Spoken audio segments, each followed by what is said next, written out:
नमस्कार, मैं तनप्रीत आप सभी का एनबीटी मेडिथॉन में एक बार फिर से स्वागत करती हूँ।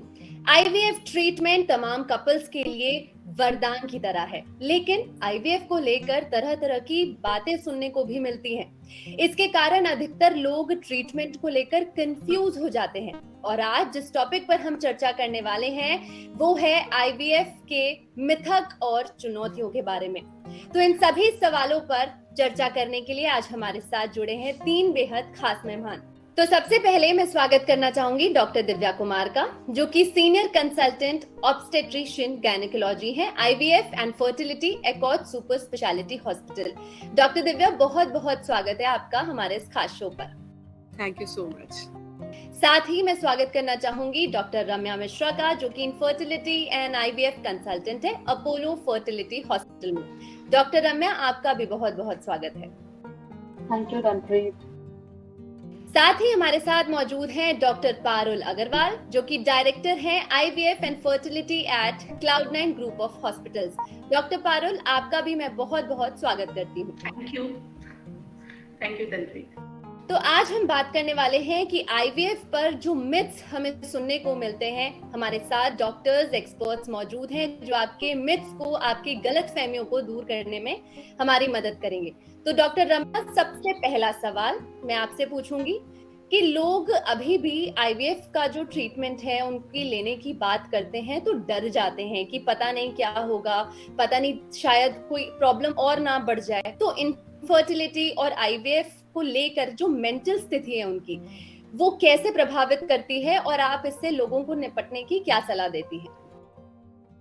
बिल्कुल तनप्रीत, आपने बिल्कुल ठीक कहा, क्योंकि इनफर्टिलिटी के जो कपल्स होते हैं वो बहुत सालों तक यहाँ वहाँ चक्कर लगाते हैं, बहुत सारा ट्रीटमेंट करा चुके होते हैं, एंड देन अल्टीमेटली वो हमारे पास में जब पहुँचते हैं तो एक्चुअली वो बहुत ज्यादा डेवस्टेटेड होते हैं, मेंटली भी और फाइनेंशियली भी ड्रेन्ड आउट होते हैं, एक्चुअली इमोशनली भी देना। सो बेसिकली क्या होता है, सबसे पहले जब आप उनसे बात करना शुरू करते हैं तो you try to find out कि what is the actual problems कहाँ से शुरू हुई, कहाँ हुई, कितने साल हो चुके हैं, कितने उन्होंने ट्रायल्स ले चुके हैं, and what all they faced. आपको ये पता चलता है, मैंने अक्सर देखा हुआ ये चीज कि once you talk to them sometimes they start, पहले तो वो शुरू में ज्यादा आपको उनसे ओपन नहीं होते हैं, then gradually when you start talking to them you find that there is lot of emotion which is there into their mind, और वो उनकी आंखों से हमें कई बार दिखता है। तो आपको एज ए डॉक्टर आपको एक काउंसलर का रोल वहां पे देखना होता है, क्योंकि आप जब तक उनको उस नेगेटिव पॉइंट्स, उस नेगेटिव इमोशन से निकाल के बाहर नहीं लेकर के आएंगे, तब तक treatments will not be that successful. So the first meeting जो पेशेंट के साथ में होती है, which I feel that it is the most important meeting, then you have to understand their mental status. जब आप उनका मेंटल स्टेटस समझते हैं, देन ओनली आप उनकी हेल्प कर पाते हैं। तो इसमें मुझे ये लगता है कि अगर आपके एज ए डॉक्टर आप डेफिनेटली बहुत बिजी होते हैं ओपीडीज में, you do your counselling, but we have been advised to keep separate counsellors for that also, ताकि ऐसे वाले पेशेंट्स को हम हेल्प कर पाए। And once you see there was recently a patient जो बहुत डिमोरलाइज्ड थे, बहुत ज्यादा नेगेटिव थॉट्स के साथ में थे कि हम तो सब कुछ कर चुके हैं फिर भी हमें सक्सेसफुल हम अभी तक नहीं हो पाए हैं, क्या करना चाहिए। जब आप उनको उनकी प्रॉब्लम्स के बारे में बताते हैं और जो अवेलेबल सॉल्यूशंस हैं उनके बारे में आपको बताते हैं, none of us is saying it is 100%, but जब आप उनको बताते हैं and they see a ray of hope, then this brings back to them in the positive light of whatever we can offer to them apart from the treatment. So that is a very significant aspect of infertility issues which I personally feel. बिल्कुल, मतलब आप जब भी अपने patient से बात करते हैं तो सिर्फ उसका आंसर ट्रीटमेंट नहीं होता, बल्कि उन्हें काम डाउन कराना भी होता है, एक मेंटली ट्रीट भी आप करते हैं। बहुत अच्छे से आपने इस सवाल का जवाब दिया। Doctor Parul, IVF overall health के लिए हानिकारक हो सकता है, क्या ये चिंता जो है, ये प्रश्न जो है, सच है? देखिए, ओवरऑल हेल्थ के लिए हानिकारक नहीं होता है आईवीएफ। अगर हम आईवीएफ के शॉर्ट टर्म इफेक्ट्स की बात करें, कोई भी पेशेंट अगर आईवीएफ ट्रीटमेंट लेता है तो हम आईवीएफ ट्रीटमेंट को 3 पार्ट्स में डिवाइड करते हैं। एक ओवेरियन स्टिमुलेशन का पार्ट, एक ओवम पिकअप का जिसमें हम एग्स निकालते हैं, और तीसरा होता है एम्ब्रियो ट्रांसफर का। तो जो भी पेशेंट ओवेरियन स्टिमुलेशन के लिए इंजेक्शंस ले रहे होते हैं तो वो माइल्ड साइड इफेक्ट्स फेस कर सकते हैं, जैसे कि ब्लोटिंग हो गया, ब्रेस्ट टेंडरनेस हो गई, पेन एंड एब्डोमेन हो गया, मूड स्विंग्स हो गए, फटीग हो गया। इसके अलावा अगर थोड़ा सा जो इंजेक्शंस डेली लगते हैं उसकी वजह से डिस्कम्फर्ट और इनकन्वीनियंस हो सकती है पेशेंट को। और अगर हम ओवम पिकअप की बात करें तो ओवम पिकअप से रिलेटेड माइनर रिस्क होते हैं, जैसे कि इंजरी हो सकती है आपके ओवरीज में। अगर हम पिकअप करते हैं तो bowel injury, bladder injury, vessels की इंजरी या ब्लीडिंग हो सकती है पेशेंट को। तो ये माइनर साइड इफेक्ट्स हैं, मगर आज की डेट में एक अच्छे एक्सपर्टीज के साथ ये बिल्कुल नेग्लिजिबल हो गए हैं साइड इफेक्ट्स एंड कॉम्प्लिकेशंस। इसके अलावा आईवीएफ ट्रीटमेंट में ओवेरियन हाइपर स्टिमुलेशन सिंड्रोम एक कॉम्प्लिकेशन है जो कि बहुत ही रेयर है आज की डेट में, because of the improved protocols and improved medicines in the IVF cycles. Ovarian hyper stimulation syndrome basically इसमें ओवरीज हाइपर रिस्पॉन्ड करती है मेडिसिन से, ओवरीज का साइज बढ़ जाता है और ओवरीज में आपके जो हॉर्मोन्स होते हैं वो ज्यादा रिलीज होते हैं, जिसकी वजह से आपके पेट में पानी भर सकता है या लंग्स में पानी भर सकता है, एक लाइफ थ्रेटनिंग कंडीशन हो सकती है। मगर ये बहुत ही रेयर कॉम्प्लिकेशन होता है आईवीएफ का। और अगर हम एम्ब्रियो ट्रांसफर, जो थर्ड पार्ट होता है एम्ब्रियो ट्रांसफर की बात करें, तो उससे रिलेटेड कॉम्प्लिकेशंस एक्टोपिक प्रेगनेंसीज हो सकती हैं या फिर मल्टीपल जेस्टेशंस हो सकते हैं। तो इस तरह के, या फिर फेलियर की वजह से पेशेंट को इमोशनल स्ट्रेस हो सकता है। तो ये सारे आपके जो इफेक्ट्स हैं ये एसोसिएटेड होते हैं आईवीएफ के साथ। As such long term effect कोई भी नहीं होता है। जी बिल्कुल। तो ये सारी तो बात हो गई कि क्या क्या प्रॉब्लम्स हो सकती हैं और कैसे उस चीज को हैंडल भी किया जा सकता है। डॉक्टर दिव्या, आपके पास कई पेशेंट्स आते होंगे और कोई कहता होगा कि पता नहीं आईवीएफ से मेरी बॉडी ना खराब हो जाए, या मैं पहली बार आईवीएफ करा रही हूँ तो पता नहीं सेकेंड टाइम पे करा पाऊं या नहीं, या कोई ये कहता होगा कि इससे मुझे कोई और बीमारी ना आ जाए। ऐसे कई तरह के मिथ्स आपके पास सुनने को आते होंगे, तो और कौन से ऐसे मिथक है जो आप सुनते हैं अपने पेशेंट से?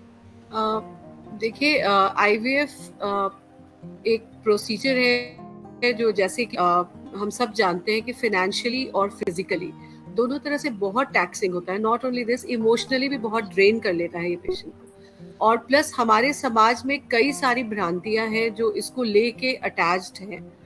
तो सबसे जो कॉमन चीज होती है, जैसे पहले के जमाने में हम सुनते थे कि 3 हार्ट अटैक के बाद चौथा हम नहीं सरवाइव कर सकते। तो ये भी एक है कि हमने 2 करा लिया तो अब तीसरा नहीं करा सकते, 3 करा लिया तो चौथा नहीं करा सकते। जबकि ये सारे कंस्ट्रेंट मोस्टली इसलिए होते हैं कि मोस्ट ऑफ द टाइम इसमें फाइनेंशियल एस्पेक्ट बहुत ज्यादा होता है, क्योंकि एक महंगा इलाज है। आज की डेट में भी हम सबको पता है कि ये आम आदमी को एक आईवीएफ साइकिल कराने के लिए अपने आप को फाइनेंशियली बहुत ज्यादा प्रिपेयर करना पड़ता है। तो एक तो इसका फाइनेंशियल एस्पेक्ट है जो सोचने को मजबूर करता है कि हम 1 साइकिल या 2 साइकिल या 3 साइकिल, क्योंकि हर बार जब आप एक आईवीएफ साइकिल लेते हो तो बेसिकली वो एक चांस प्रेगनेंसी का लेने के बराबर होता है, और इसका सक्सेस रेट 100% नहीं होता।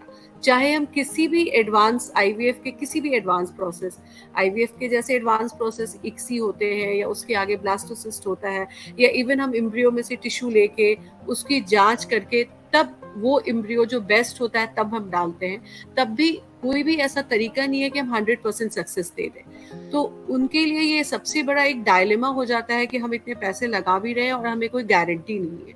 तो जो कपल्स आते हैं हमारे पास आईवीएफ के लिए, वो हमारे मुंह से ये सुनना चाहते हैं कि इस इलाज की गारंटी है डॉक्टर साहब, और हमारे पास वो गारंटी होती नहीं, क्योंकि हमें आगे मेडिकल साइंस ने ये गारंटी नहीं दी। तो ये एक बहुत बड़ा मिथ है। तो जो दूसरे प्रकार के मिथ होते हैं कि बिकॉज बेबी आपके बॉडी से बाहर बन रहा है, आईवीएफ के प्रोसेस में हम गैमेट्स लेके एम्ब्रियो बाहर बनाते हैं।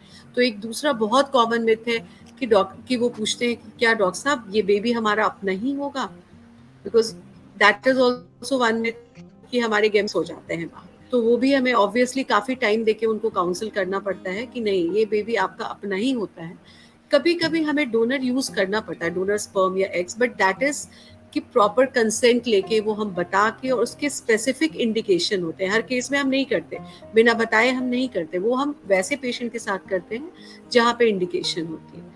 तीसरा जो मिथ यूजुअली हमें मिलता है कि क्या डॉक्टर साहब एक बार आईवीएफ हो गया तो हमें पूरे टाइम 9 महीने बेड रेस्ट पे रहना पड़ेगा अगर प्रेगनेंसी हो गई। इस मिथ को भी हमें ब्रेक करना पड़ता है कि आईवीएफ प्रेगनेंसी जब लग गई तो मोस्ट ऑफ द टाइम वो एक नॉर्मल प्रेगनेंसी की तरह होती है। बट जैसे नॉर्मल प्रेगनेंसी में भी प्रॉब्लम आ सकती है, वैसे इसमें भी प्रॉब्लम आ सकती है। जो हमारी different studies all over world हुई है वो यही कहती हैं कि नॉर्मल प्रेगनेंसी के मुकाबले बहुत ज्यादा रिस्क नहीं होता, लेकिन क्योंकि आईवीएफ प्रेगनेंसी वैसे ही पेशेंट्स में की जाती है जो ऑलरेडी इनफर्टिलिटी या सबफर्टिलिटी से जूझ रहे हैं, तो उनके अंदर अगर उनको पहले से कोई प्रॉब्लम है तो उस केस में वो उस प्रॉब्लम को डील करने के लिए हमें शायद उनको रेस्ट पे डालना पड़े। बट रेस्ट इसलिए नहीं कराना पड़ता टोटली कि आईवीएफ प्रेगनेंसी है तो आप 9 महीने बेड रेस्ट पे हो जाओ, ये भी एक बहुत बड़ा मिथ है जी। देन जो एक और बात पेशेंट्स यूजुअली पूछते हैं कि क्या आईवीएफ के थ्रू जो बच्चे पैदा होंगे वो नॉर्मल होंगे? हाँ, मोस्ट ऑफ द टाइम वो नॉर्मल होते हैं, बिकॉज नॉर्मल प्रेगनेंसी में भी डिफरेंट सिंड्रोम्स के रिस्क होते हैं, उतना ही रिस्क होता है इसमें। तो स्टडीज ने ऐसा कुछ भी नहीं प्रूव किया है कि आईवीएफ के थ्रू जो बच्चे हो रहे हैं या तो वो एबनॉर्मल हो रहे हैं या उनका आईक्यू कम हो रहा है या उनमें कुछ और तरह की प्रॉब्लम है। बट ऑब्वियसली ये जो प्रोसेस है इट इज लाइक अब 40 ईयर्स, 40 साल पहला आईवीएफ बेबी है वो ऑलमोस्ट अब मोर देन 40 इयर्स का हो गया है बेबी। तो जो इतने सालों की स्टडीज ऐसा कुछ रिस्क नहीं बताती है, बट डेफिनेटली स्टडी का प्रोसेस तो आगे भी चल रहा है। बिल्कुल। तो डॉक्टर पारुल, जिस तरीके से हम आज मिथ्स के बारे में बात कर रहे हैं, एक ऐसा सवाल जो आप क्लियर कर सकती हैं और वो है कि आमतौर पर लोग कहते हैं कि आईवीएफ के बाद जो प्रेगनेंसी होगी उसमें एक्टोपिक प्रेगनेंसी के जो चांसेस हैं वो बढ़ जाते हैं, यानी कि एक्टोपिक प्रेगनेंसी का बहुत ज़्यादा खतरा होता है। तो क्यों ऐसा होता है, इसके कारण क्या है और इसे कैसे रोका जा सकता है? देखिए, आईवीएफ प्रेगनेंसी का डेफिनेटली थोड़ा सा रिस्क बढ़ जाता है एक्टोपिक प्रेगनेंसी में। एक्टोपिक प्रेगनेंसी का रिस्क बढ़ जाता है आईवीएफ प्रेगनेंसी में बिकॉज आपके कुछ रिस्क फैक्टर्स होते हैं जो कि इन्वॉल्व होते हैं। जैसे कि सपोज अगर आपने एक से ज़्यादा एम्ब्रियो ट्रांसफर करते हैं तो उसमें एक्टोपिक प्रेगनेंसी का रिस्क बढ़ जाता है। इसके अलावा अगर पेशेंट को इनफर्टिलिटी किसी ट्यूबल फैक्टर के कारण होती है या प्रीवियस एक्टोपिक प्रेगनेंसी की हिस्ट्री होती है तो ऐसे केसेस में भी एक्टोपिक प्रेगनेंसी का रिस्क बढ़ जाता है। फिर इस पे भी डिपेंड करता है कि आप फ्रेश साइकिल में एम्ब्रियो ट्रांसफर कर रहे हो या फ्रोजन एम्ब्रियो साइकिल में ट्रांसफर कर रहे हो, एंड इसके अलावा आप किस टेक्निक से एम्ब्रियो ट्रांसफर कर रहे हो, ये बहुत इंपॉर्टेंट होता है। तो इन सारे कारणों की वजह से एक्टोपिक प्रेगनेंसी के रिस्क बढ़ जाते हैं। तो इसको हम अगर प्रिवेंट करना चाहते हैं तो बेसिकली हमें ये देखना होता है कि हम जो एम्ब्रियो ट्रांसफर कर रहे हैं वो सिंगल एम्ब्रियो ट्रांसफर ज़्यादा प्रेफर करें, क्योंकि मल्टीपल फीटल जेस्टेशंस का भी हमें कॉम्प्लिकेशंस को हम प्रिवेंट कर सकते हैं। दूसरी चीज, अगर हम फ्रेश साइकिल में कर रहे हैं तो फ्रेश साइकिल में यूजुअली यूट्राइन कॉन्ट्रैक्टिलिटी थोड़ी ज्यादा होती है जिसकी वजह से एम्ब्रियो माइग्रेट कर सकता है ट्यूब में। तो ऐसे में अगर हम ब्लास्टोसिस्ट ट्रांसफर करते हैं तो यूट्रस के पास 5 डेज होते हैं अपने आप को क्वाइट करने के लिए। तो अगर हम एम्ब्रियो टेक्निक की बात करते हैं तो जब हम एम्ब्रियो ट्रांसफर करते हैं तो ये बेसिकली प्रेफर किया जाता है कि वो जितना भी स्मूथ हो सकता है उतना होना चाहिए। हमें डिस्टर्ब नहीं करना है, क्योंकि अगर हम उसको ज़्यादा मैनिपुलेट करते हैं, सर्विक्स को ज़्यादा मैनिपुलेट करते हैं या बहुत ही रफ हैंडलिंग करते हैं तो उसमें यूट्राइन कॉन्ट्रैक्शंस होने के ज़्यादा चांसेस रहते हैं। एम्ब्रियो ट्रांसफर करते वक्त ये ध्यान रखना चाहिए कि हम फंडस को टच ना करें, जिससे कि यूट्राइन कॉन्ट्रैक्शंस हो सकते हैं। दूसरी चीज़, जो मीडिया अगर बहुत ज़्यादा यूज़ किया जाता है उसके केसेस में भी एक्टोपिक प्रेगनेंसी के चांसेस बढ़ जाते हैं। और तीसरी चीज़, हम कहाँ प्लेस कर रहे हैं एम्ब्रियोज को, अगर बहुत हाई अप प्लेस करते हैं तो उसमें भी एक्टोपिक प्रेगनेंसी के चांसेस बढ़ जाते हैं। तो उसको प्रिवेंट करने के लिए प्रेफर किया जाता है, अगर किसी भी पेशेंट में ऐसी हिस्ट्री रही हो एक्टोपिक प्रेगनेंसी की तो मिड यूट्राइन ट्रांसफर प्रेफर किया जाता है ऐसे पेशेंट्स में। तो ये सारे स्टेप्स हम ले सकते हैं एक्टोपिक प्रेगनेंसी को बचाने के लिए। तो जो ये कहते हैं कि एक्टोपिक प्रेगनेंसी होनी ही होनी है, तो क्या ये एक मिथ है हम माने? बिल्कुल मिथ है, बिल्कुल मिथ है। क्योंकि एक्टोपिक प्रेगनेंसी बहुत ही रेयर, मैंने अपनी प्रैक्टिस में बहुत ही रेयर देखी है, बहुत ही रेयर होती है, मगर हाँ हो सकती है, पॉसिबिलिटीज होती हैं। अगर आप बहुत केयरफुली करते हैं चीज़ों को तो थिंग्स कैन बी प्रिवेंटेड। तो डॉक्टर दिव्या, कई महिलाएं जो इनफर्टिलिटी की समस्या से गुजर रही हैं और साथ ही जो आईवीएफ का ट्रीटमेंट भी ले रही हैं, क्या उन्हें ओवेरियन कैंसर होने का खतरा जो है वो अधिक हो जाता है? क्या ऐसा है या ये मिथक है? देखिए, ये भी एक मिथक, इस पे काफी डिस्कशन हुआ और बहुत सारी स्टडीज भी सामने आई है, बट किसी भी स्टडी में ये नहीं प्रूव हुआ है कि ओवेरियन कैंसर का रिस्क आईवीएफ के लिए जो दवाइयाँ देते हैं, बेसिकली जो ओव्यूलेशन इंडक्शन एग बने की दवाई देते हैं, उससे इसका रिस्क सिग्निफिकेंटली बढ़ता है। तो बहुत सारी रैंडमाइज कंट्रोल ट्रायल्स हैं और उसमें से किसी भी ट्रायल में ये प्रूव नहीं हुआ है कि सिग्निफिकेंटली इसका रिस्क ज़्यादा है। तो ये again this is a myth. जी, तो ये कहीं पर भी ऐसा नहीं है कि अगर आप आईवीएफ ऐसा ट्रीटमेंट ले किसी रहे स्टडी हैं। में प्रूव नहीं हुआ है। एग्जैक्टली बिल्कुल।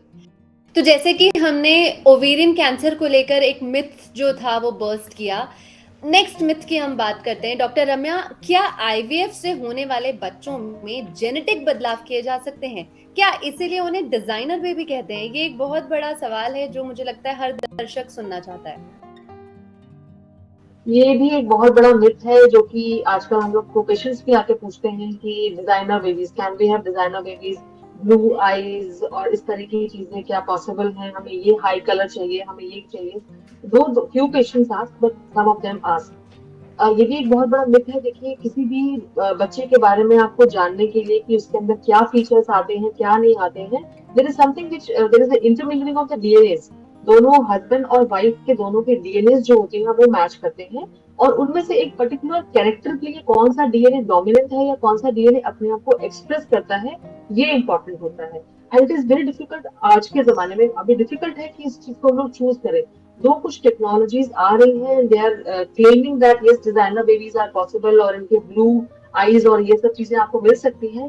But as of now in India I would say that these technologies of getting to identify the diseases or the aneuploidies, मतलब कि कोई क्रोमोसोमल एबनॉर्मलिटीज तो नहीं है बेबीज में, या पेरेंट्स में कोई अगर डिफेक्ट है, कोई जेनेटिक डिफेक्ट्स हैं which can be transmitted to the baby, अगर इन चीजों को जानने के लिए यूज किया जाए तो वो ज्यादा इम्पोर्टेंट है as compared to having designer babies.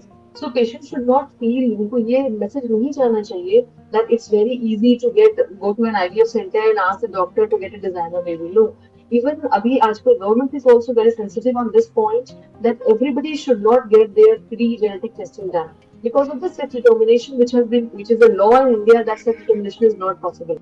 So they have this notion that yes, on the pretext of getting the genetic diseases or something to be tested, उसके pretext पर कहीं sex determinations तो नहीं हो रहे, so they are very strict on that. So I feel that the government will be coming very heavy on this also, that very frequently जो हम लोग genetic testing कर रहे हैं या फिर analysis करते हैं, वो भी चीजें उस पे भी curb लगने वाला है. Recently we have got notifications from the government also.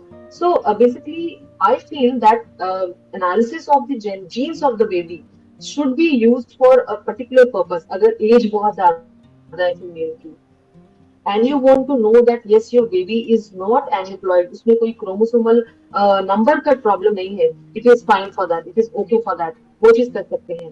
या पेरेंट्स में कोई ऐसा लीथल डिजीज है जैसे कि उनको अगर सिकल सेल डिजीज है या उनको थैलेसीमिया हस्बैंड वाइफ दोनों है, they have got a trait and they have got a chance of having a baby who can be thalassemia major, इस पर्पस के लिए हम यूज कर सकते हैं। या और भी जेनेटिक डिसऑर्डर्स होते हैं जिसके लिए कि आपके जीन्स इन्वॉल्व होते हैं, जेनेटिक मेकअप इम्पोर्टेंट होता है, उस चीज के लिए अगर ये यूज किया जाए तो बेहतर है as compared to getting that message to the public that yes we can have designer babies and we can choose the colour of eyes and the hair as we want.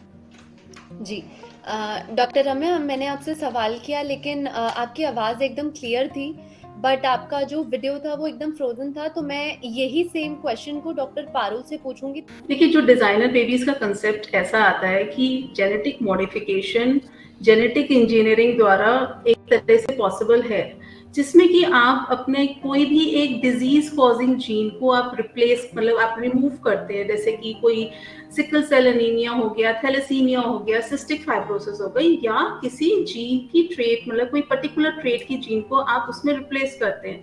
सो ये genetic engineering द्वारा किया जा सकता है। Genetic engineering के भी काफ़ी सारे मेथड्स होते हैं जिसके हम डिटेल्स में नहीं जाएंगे, मगर ये जो टेक्निक होती है ये पूरी तरह से प्रोहिबिटेड है in most of the countries, और इसको बेसिकली बहुत सारे सोशल एंड एथिकल इश्यूज हैं इसके पीछे, तो इसको बिल्कुल भी प्रमोट नहीं किया जा सकता है। अगर मैं आपसे ये पूछूं, आम भाषा में लोग गूगल्स में या सब जगह पढ़ तो लेते हैं डिजाइनर बेबी, लेकिन वो होता क्या है एक्चुअली? क्या मिथ है इसके पीछे?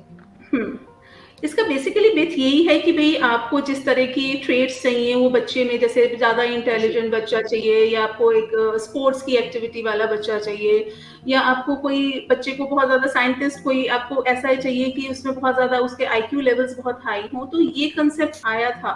मगर ये सारी चीज़ें नहीं हैं, basically it is not practised.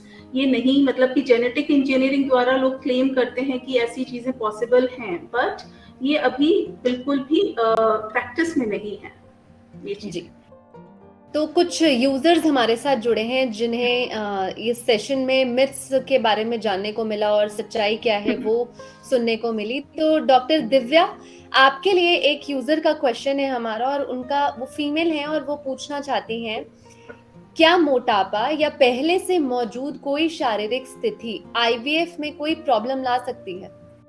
मोटापे की बात करें तो डेफिनेटली मोटापा या ओबेसिटी जिसको कहते हैं, या ओवरवेट होना, इनफैक्ट मतलब आपका बीएमआई, अगर जिसको हम बीएमआई से मेजर करते हैं आपके मोटापे या ओवरवेट होने को, तो बीएमआई जो है वो आपका, अगर एक जो स्टैंडर्ड बीएमआई एक रेंज होता है हमारा 18 to 23, अगर उससे ज़्यादा है तो जैसे जैसे आपके बॉडी में फैट प्रोपोर्शन ज़्यादा होता है आपकी फर्टिलिटी कम होती है। इतना ही नहीं, कोई भी जो ट्रीटमेंट हम देते हैं असिस्टेड रिप्रोडक्टिव टेक्निक्स के थ्रू, आईवीएफ तो उसका सबसे एडवांस है।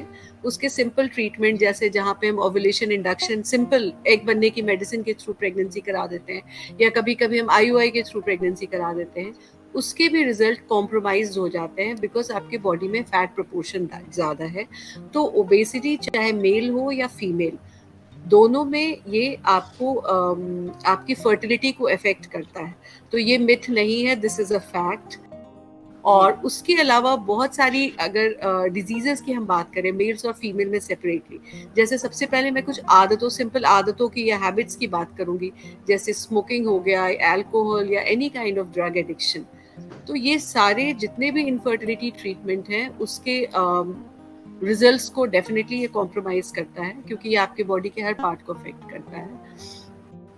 और इसके अलावा आप ले लो कि बहुत सारी बीमारियां होती है, जैसे एंडोमेट्रियोसिस, अगर हम फीमेल की बात करें, एंडोमेट्रियोसिस हो गया, या फिर एडिनोमायोसिस हो गया, या ट्यूबरकुलोसिस हो गया।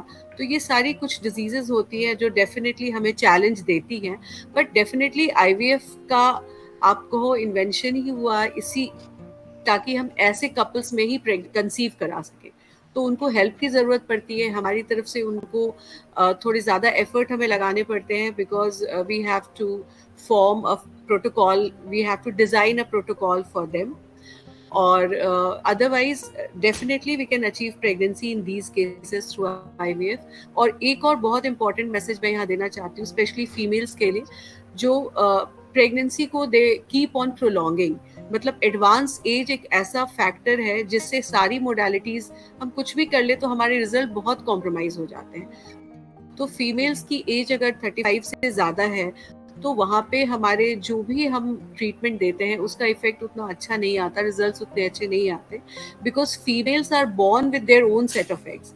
जैसे जैसे हमारी एजिंग होती है हमारे एग्स की भी एजिंग होती है। तो अगर आपको अपने एग से प्रेगनेंसी प्लान करनी है तो डेफिनेटली जल्दी करना होता है, नहीं तो एक सोशल एग फ्रीजिंग का भी आजकल है जिसको हम लोग प्रमोट करते हैं इन दोज विमेन जो डेफिनेटली काफ़ी टाइम बाद, लाइक 40s में या लेट 30s में अपना प्रेगनेंसी प्लान करना चाहती है, तो वो एग या अगर उनके पार्टनर है तो एम्ब्रियो बना के फ्रीज कर सकती हैं, सो दैट उसकी एजिंग तो वहीं रुक गई। तो हमारे जो भी हम मोडालिटी लेते हैं उसके रिजल्ट अच्छे होते हैं। तो ये एक चीज़ है। और दूसरा एक और चीज़ बताना चाहूँगी, जब ओवेरियन एजिंग की बात हो रही है, कि इंडियन विमेन में देखा गया है कि हमारे यूरोपियन या स्पेनिश काउंटर पार्ट से इंडियन विमेन की ओवेरियन एजिंग 6 साल पहले हो जाती है। तो हमें बहुत ज़्यादा वेस्ट को इमिटेट भी नहीं करना चाहिए कि they are planning a pregnancy at a later age, let's do it. So हमारा it's our physique, our environment, and जो रेशियल वेरिएशन तो होता ही है। तो इन चीज़ों का डेफिनेटली हमें ध्यान रखना चाहिए। जी, तो अगला यूजर है, उनका क्वेश्चन जो है वो पारुल डॉक्टर से है और वो फीमेल यूजर है और उनका कहना है कि आईवीएफ ट्रीटमेंट में जुड़वा या एक से ज्यादा बच्चे की पॉसिबिलिटी बहुत ज्यादा होती है, तो क्या ये सही है या गलत है, और ऐसा अगर है तो क्यों? डेफिनेटली आईवीएफ प्रेगनेंसी में मल्टीपल जेस्टेशन की पॉसिबिलिटी ज़्यादा होती है। ये इसलिए होती है कि जो आजकल प्रैक्टिस है बेसिकली वो more than one embryo transfer करने की यूजुअली लोग प्रैक्टिस करते हैं। मतलब अगर आप एक से ज़्यादा एम्ब्रियो ट्रांसफ़र कर रहे हैं तो ऐसे केसेस में मल्टीपल जेस्टेशन होने के चांसेस रहते हैं, ट्विंस या ट्रिपल्स होने के चांसेस रहते हैं। तो इसको प्रिवेंट करने के लिए बेसिकली हमें यही देखना पड़ता है कि हम सिंगल एम्ब्रियो ट्रांसफर करें, वो भी हाई क्वालिटी का एम्ब्रियो ट्रांसफर करें। और ये सिंगल एम्ब्रियो ट्रांसफर हमें एक अच्छी ग्रेड का चूज करना पड़ता है, जिसको हम बेसिकली लैब्स में ग्रेडिंग सिस्टम के द्वारा चूज कर सकते हैं, या अगर कहीं पे फैसिलिटीज अवेलेबल है एम्ब्रियोस्कोप की, उससे भी हमें एक अच्छा एम्ब्रियो हम लोग चूज कर सकते हैं। दूसरी चीज ये होती है कि अगर हम पीजीटी करते हैं, प्री इम्प्लांटेशन जेनेटिक टेस्टिंग करते हैं, जिससे कि हमें पता चलता है कि एम्ब्रियोज का जो क्रोमोसोमल मेकअप है वो नॉर्मल है कि नहीं। ऐसे एम्ब्रियोज को हम यूप्लॉइड एम्ब्रियोज कहते हैं। तो अगर हम ये करते हैं, और तीसरी चीज हम लोग अगर हम ब्लास्टोसिस्ट तक ले जाते हैं एम्ब्रियोज को, तो ये सारे फैक्टर्स आपके एक अच्छा गुड ग्रेड का एम्ब्रियो चूज करने में हमें हेल्प करती है। और अगर हम एक सिंगल एम्ब्रियो ट्रांसफर करते हैं तो हमें बहुत ही अच्छे सक्सेस रेट के साथ प्रेगनेंसी अचीव हो सकती है without facing the complications of multiple gestation. तो मैं अपने आखिरी यूजर क्वेश्चन की तरफ बढ़ूंगी और जो यूजर है वो डॉक्टर दिव्या से सवाल कर रहे हैं कि जो बच्चे आईवीएफ से पैदा होते हैं, क्या उनमें आगे चलकर कोई हेल्थ इश्यूज देखने को मिल सकती है? नहीं, जैसे ये मैंने अपने फर्स्ट क्वेश्चन के आंसर में भी बताया था कि जो स्टडीज हुई है जिसमें हम कंपेयर करते हैं जो बच्चे नॉर्मल प्रेगनेंसी से हुए और आईवीएफ प्रेगनेंसी से हुए, तो ऐसा कोई सिग्निफिकेंट डिफरेंस उनमें नहीं मिला है कि वो या तो मेंटली या तो फिजिकली चैलेंज हो या उनका आईक्यू कम हो। तो ये अगेन एक बहुत बड़ा मिथ है। और एक बार जब प्रेगनेंसी लग जाती है, बिकॉज नेचर का प्रोसेस ऐसा होता है कि जो भी pregnancy, it's not a baby which is not compatible to life. Usually nature उसको अपने आप अबॉर्शन, जो नेचुरल अबॉर्शन प्रोसेस होता है उसके थ्रू क्लियर कर देती है। जो नेचुरल सिलेक्शन का प्रोसेस होता है जिसमें जो बेस्ट एम्ब्रियो होगा वही लगेगा। अगर वो कंपैटिबल टू लाइफ नहीं होता है तो फर्स्ट ट्राइमेस्टर में कई बार अबॉर्शन के थ्रू भी निकल जाता है। बट फाइनली जो प्रेगनेंसी लग जाती है, मोस्ट ऑफ द टाइम वो जो बेस्ट एम्ब्रियो होता है उसी की प्रेगनेंसी लगती है।